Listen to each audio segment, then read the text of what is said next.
우리 국민 10명 중 6명은 세금이 불공정하게 매겨지고 있다고 보았고, 특히 직장인들은 70% 이상이 과세 체계가 불공평하다고, 특히 세금 제도가 월급쟁이에게 더 불공평하다고 느꼈습니다. 개인 사업자가 출근할 때 이용하는 차는 차값이나 기름값까지 해서 한 연간 1,500만 원까지 공제를 해줍니다. 그러나 직장인이 자차로 출근할 때는 우리나라가 자산에 대한 과세가 빈틈이 많아서 이 부분에 대한 과세는 강화되어야 한다고 생각을 합니다. 반면에 이 월급쟁이 세금은 좀 부담을 줄여줘야 할 필요가 월급쟁이라고 표현하시는 분들이 사실은 어떻게 말하면 우리가 세수의 어떤 확보 차원에서 세원 차원에서 한 애국자라고 저도 생각합니다. 그렇지만 2019년에 42조 원 규모였던 근로소득세는 62조 원까지 올랐고, 국세에서 차지하는 비중이 매년 유일하게 오른 항목이 바로 근로소득세입니다. 다음.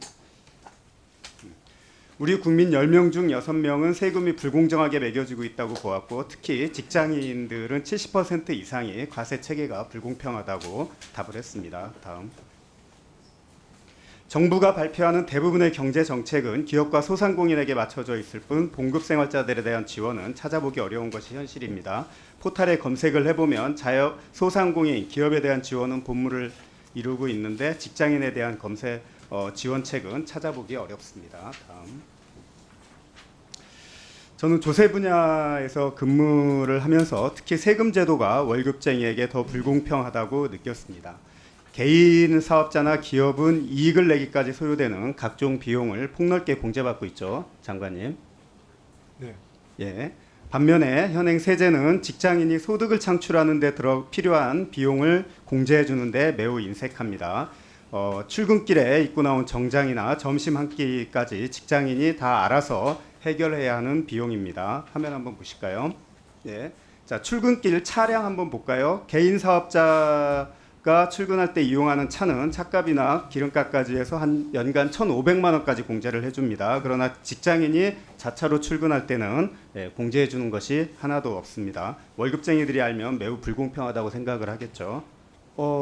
특히 게다가 이 월급쟁이들은 따박따박 원천징수까지 당하고 있습니다. 그래서 이 사업자 같은 경우에는 행정력이 미치지 않는 범위 내에서 조세 회피 여지도 있습니다만, 이 월급쟁이들은 조세 회피도 할 수 없습니다.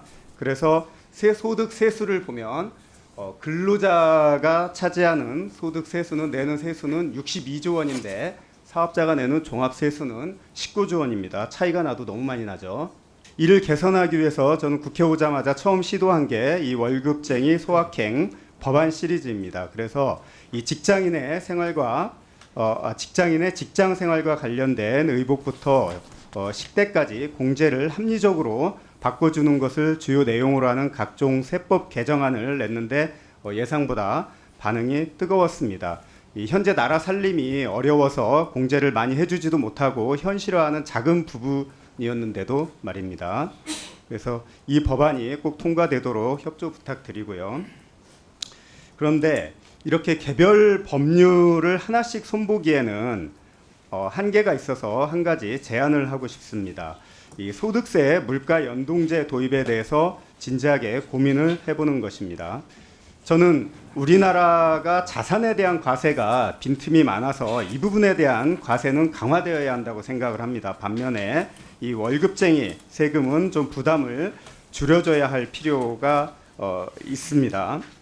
이 실질임금이 줄어드는 상황에서 근로자의, 물론 이 소득세 물가 연동제가 이 실질임금이 줄어드는 상황에서 근로자의 세부담을 줄일 수 있다는 점에서는 긍정적이지만, 또 정책 당국 입장에서는 세수 감소라든지 또 고소득자에 대한 혜택을 더 갈 수 있다는 점에서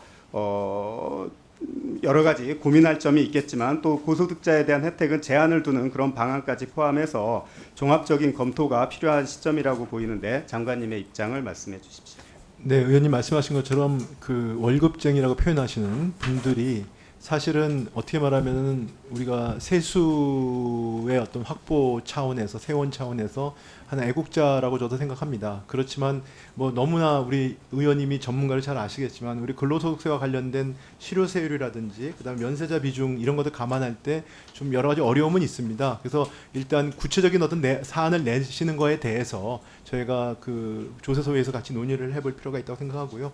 아까 그 물가 관련된 연동 부분은 좀 근본적인 문제인데 그건 종합적으로 한번 검토를 해보겠습니다. 네.